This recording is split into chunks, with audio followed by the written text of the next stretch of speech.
ព្រះអតរិទ្ធរិទ្ធក្រៃងេតស្រទុំ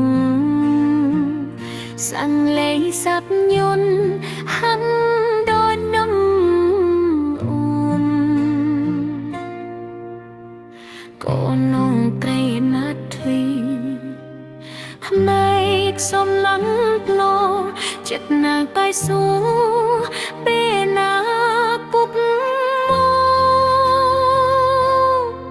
សេកេននេះថាស្ថានតារកំទោកូនអានได้ព្រួយខៃខាតុំមងខ្រាទ្របត្រឹមផាគ្មានផ្លែគ្មានប្រជីតបអាយកូនផ្លែផាច់កាត់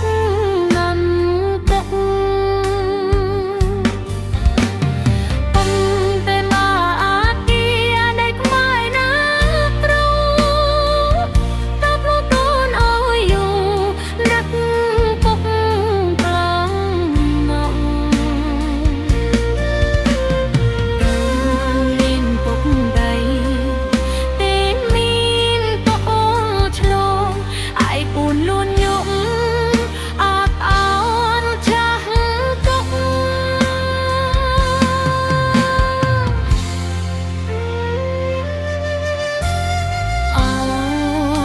จันได้ជួយបងធិនក្លោ